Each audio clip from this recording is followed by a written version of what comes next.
act of micro-feminism. This is disgusting. Whack out a tampon and tell everyone that Anti-Flow is here. But whoever asked you to wear makeup? I will always thrust my baby in the direction of the man first. I think these people didn't get what is gender equality. This is unpopular opinion, and today we're gonna analyze what is this microfeminism. Act of micro-feminism.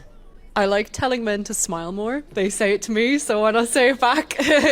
And what's bad with that? Why is supposed to be masculine to ask someone else to smile? It's just because maybe, you know, girls are a little prettier than men generally, so you want to see them smile. There's nothing bad about being happy and smiling. And getting the nipples out. I made a decision. I mean, this is bad even for a man. When I see some boys like in public with this, you know, kind of net dress, you know, quite Berlin, I really dislike. Like, what the fuck? I don't want to see your nipples. Like, please, just take them in. And it's the same for women.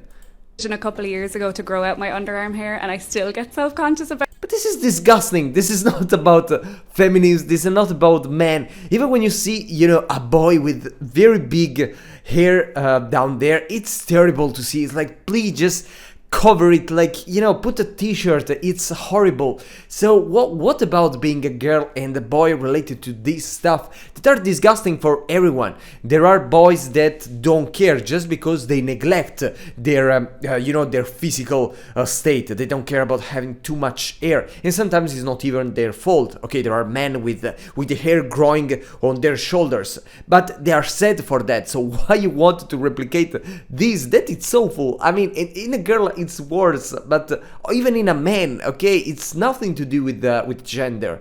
But I'm sticking with it. Letting men in the door first before me. No. This is like kind of crazy. Like, I mean, what do you mean let the man going there? I mean, sometimes I just go directly. I don't care who's with me.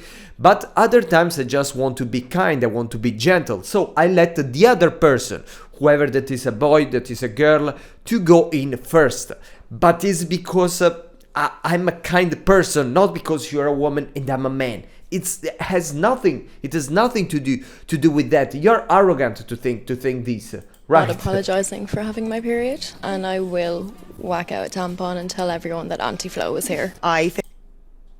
Why you're doing something like that? And then nobody asks you to apologize, okay? It's just something that, you know, naturally, or I mean, scientifically was explained that can alter your state, your mood, and then your behavior, okay? There are some laws that if you do a crime when you have the period, your punishment is reduced. So you cannot, you know, when you commit a crime, take advantage of the situation, but when you are in a work environment, just say that it's something completely normal. I mean, of course it's normal, but it's right, you know, that I mean, no one say you have to ask to say that you are sorry, but I mean, just say, you know, maybe it can be for that it altered my mood, my behavior. It can just be. No one say you have to apologize. I think artistically displaying menstrual products, when the menstruation crustacean station, where it's like a little lobster and it has all like the tampons and the pads. Probably taking an act against manspreading. You know, when you're on Dublin bus and someone's... Like, I already heard this, but it's crazy.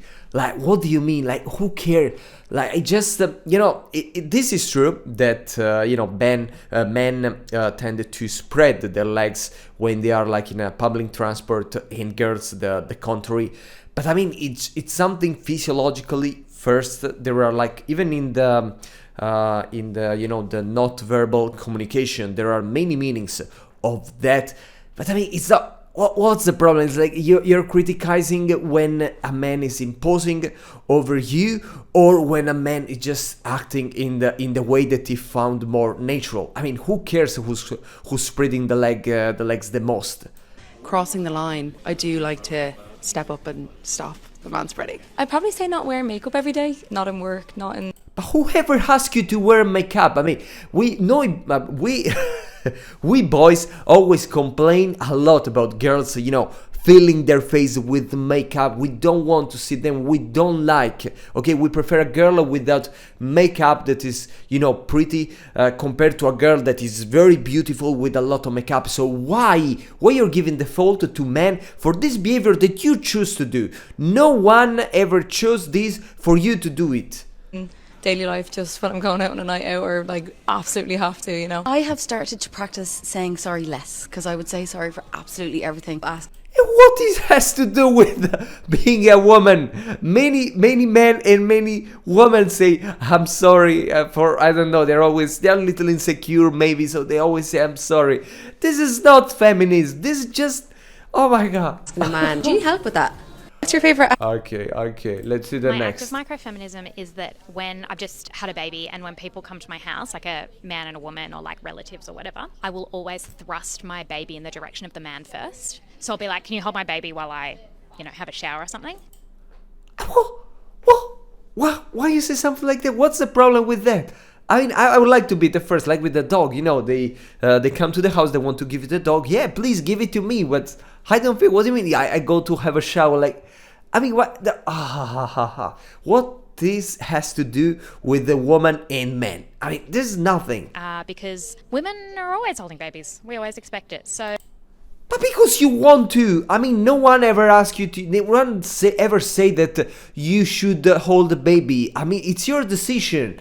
But it's not men. men can get used to it. Sometimes in the lift, if a man, is She will love like a man. Obviously, it's always the man. for me to go, I also stand and wait for him to go. So on every rental application and lease we've ever had, I've put myself as the primary contact, and every time a real estate or a tradesperson gets in contact and defers to my partner, I make him then re-loop me in. Whenever a man calls...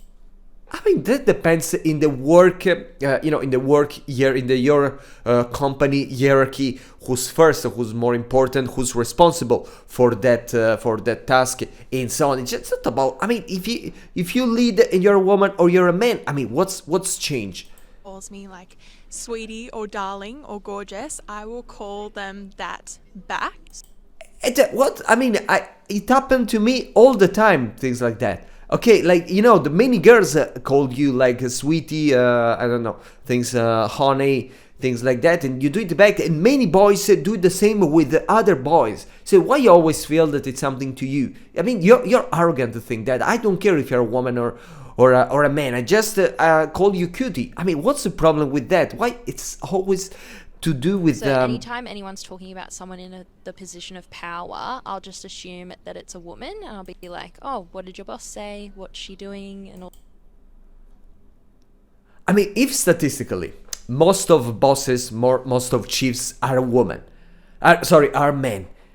Well, what do you mean you're assuming? You can just say, it's a boy or a woman, but you don't have to assume neither of that. Why you have to, like, you're going against the common sense. And no one ever say that the boss the person of power, I should say it, is supposed to be a man. No one ever say that. But assuming it's a woman, it's like having fun, okay, of the mere statistics. Let's say that most are men. Of course, like when they tell you about a couple, I do probably this mistake, okay, to assume that is a couple made of a boy and a girl. But because statistically it is like that, then you can tell me, no, it's two girls or two boys. No problem, but of course I make an assumption related to how common is it to be, one boy, one girl, or two girls. But it's statistics. All that kind of stuff, I'll just refer to them as a woman. When I'm walking, I on purpose don't get out of the way. I just keep my ground. And if men bump into me, they bump into me. When I send an email, my natural impulse is to say, hey, just checking in, hey, just checking on that brief. And I always delete the just and say, hey, checking in.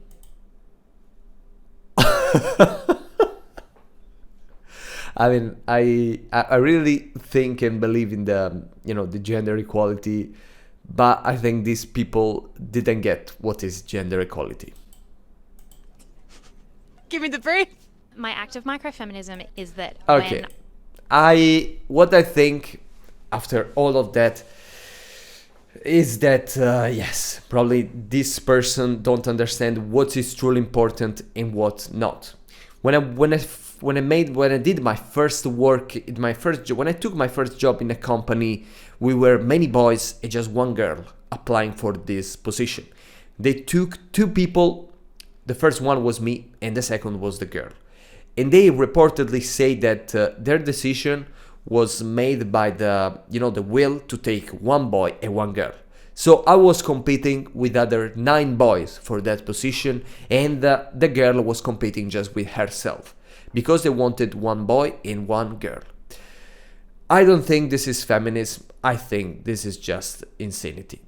And if it's true that there are many men that are mansplaining, that are imposing themselves over women, it's also true that there are many boys, many girls, boys, men, that they don't care. They don't care. They treat you as they would treat anyone. They make you go first in the elevator just because they are kind. They would do the same with boys. And they don't care about this stuff about getting the baby, seeing you with the makeup or so on. So the problem is just in your mind, sometimes. But this is, at the end, unpopular opinion.